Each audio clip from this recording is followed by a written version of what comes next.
Hi everyone, it's me again. As promised earlier, I'm just going to go ahead and run through the rest of the fleets on the left side of the leaderboard here, the handicap fleets and multi-hull fleet. Unlike a lot of the one design sections we were talking about earlier, you really do have to apply handicaps to these sections, and the handicaps aren't really useful until the end of the race. So we'll make as many comments as we can, but it's not going to be quite as literal regarding the final finish order as it was with the one design section. So here we start with section 8. Let's back this up just like we did earlier with the other fleets and let it run for a second. You know, again, watch the boats sort of inside of here sort of trail their way back. Now, again, some of those are supposed to be slower than the other boats here. That's the nature of handicap racing, but you see the Rogue here, Ericsson 34 in front with another boat just right, Cuddy's Ark, well sailed, Pearson 36. It's been around forever, right behind it. These guys are going about 3 knots right now. The cold front is they're just right at the cold front right now. And, you know, I think about to encounter some really slow going. Switch to section 7, which is, as you can see, just a little bit farther up the road, a few of them. Take a look at the last few hours for these guys. I'm backing this up to about midnight, 1 o'clock, I guess. Just see what happens. So they're kind of on the rum line, going along. Yeah, and at the end here, this guy just Smoke 'em 2 pops out there. That's been a 42.7 there. Fast Tango's a really well sailed boat, and we've seen a lot of boats on the inside, sort of on the Michigan side, not do well. This is a pretty well sailed boat, and they've been able to keep it going in spite of the fact that they're sort of on the sort of what I would consider the unfavored side of the course from everything I saw on the one design fleet. So kudos to them. Vesalius, the Trip 37, is up in front too, and then we have everyone else sort of clustered back behind Big Sabble Point here. You see them all just kind of lined up. Hopefully you get some sense for how close together the boats are, and it's really crazy when we look at the overall view, which I'll do in a minute just to give everyone a sense for it. Let's back this up. Now we're in section 6.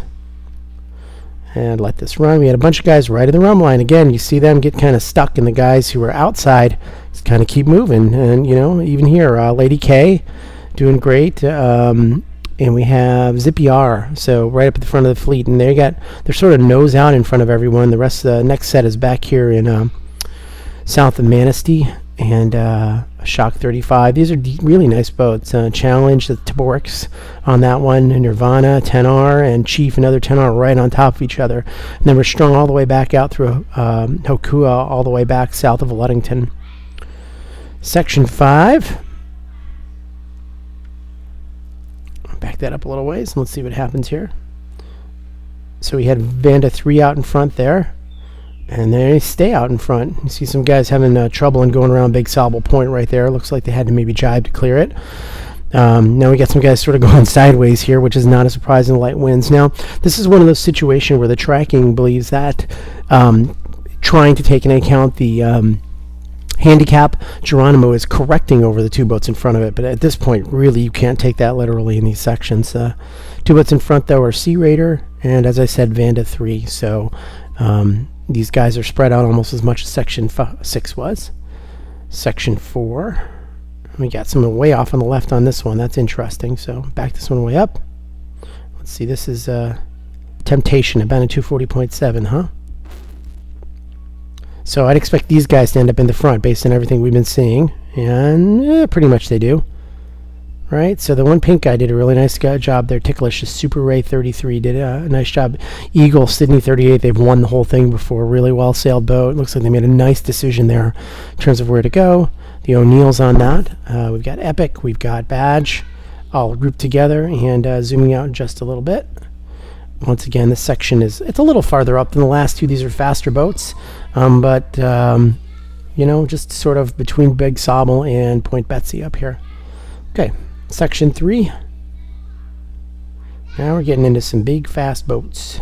So here we go. Let that play out a little bit, and you know, sort of, you just saw these guys, they were going this way and they turned that away, which is suggesting to me, again, we think our front's about here, that they were in sort of a south wind into no wind, and now there's a really light northeasterly, I believe, that's picking up right there. So they can't go directly into that wind, and they've decided to go off on starboard tack. Right now we got Eagle's Wings, a well-sailed Grand Soleil 44. Zooming in a little bit, Sufficient Recent is Reason is thought to be the leader right now on handicap. Mosquito well sailed far 395. Still Messin and J124 looks kind of the farthest north of all the boats here. So really clumped together this section, as you can see. They're really, really tightly bunched group of boats. A lot of them sitting right there. So all north of Big Sauble Point. Section 2, now we're talking really big, really fast boats. Back them up not too far maybe. Let my screen redraw there. And watch what happens. Yeah, a little harder to follow that one. You definitely can see at the end them starting to get into that northeasterly I was talking about. They're almost up at Points Betsy. They're not going terribly fast. 49-foot boat in Pinball Wizard going at 3.6 knots up the track is not so great.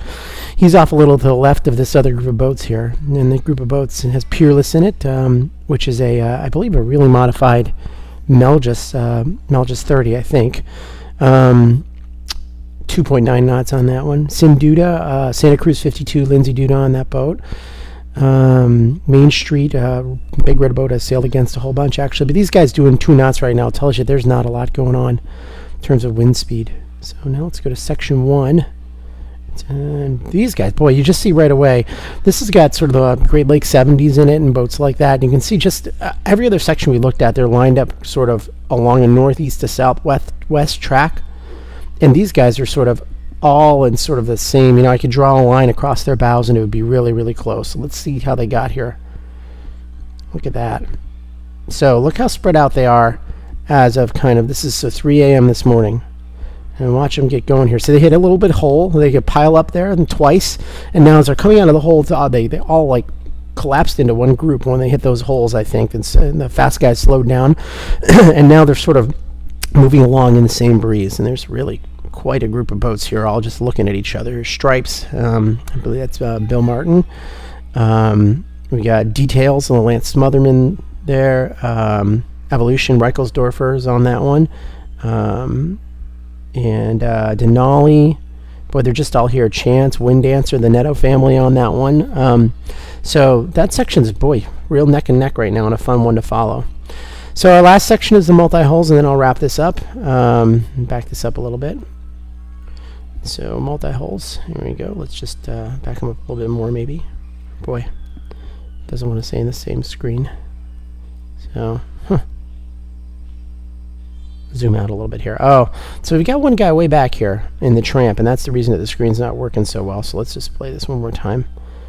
And you can see the same sort of thing we saw in the 70s. It looks to me like, the leading group of boats will slow down a little bit, and the guys behind them will catch up, and then they all start sort of moving together a couple of times. So Triceratops here, Double Time, Cheeky Monkey.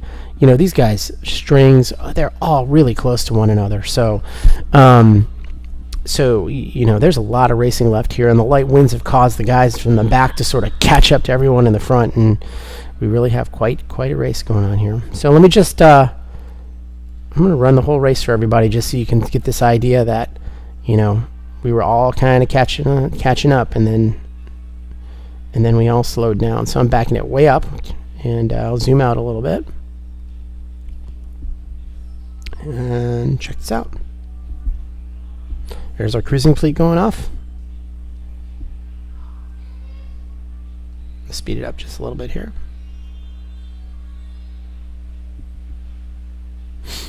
Now we're on Saturday morning, cruising fleet going up. Here come the racers. The racers start catching the cruising fleet. You see some of the racers really start taking off now, right? And then everyone kind of stops right there at Point Betsy. See that? And watch everyone start catching up to them as the whole fleet kind of collapses. And it really looks like it's piling up right around Point Betsy right now until the wind fills in a little bit. And it's like a race starts over kind of at Point Betsy with all the boats sort of, piled all together right there. So it's going to be really something to watch. A heck of a drag race once the winds fill back in. And keeping your boat moving to light winds is the key to the operation. So hope you're enjoying it, and I'll catch up with everyone later today or on Facebook. Thanks.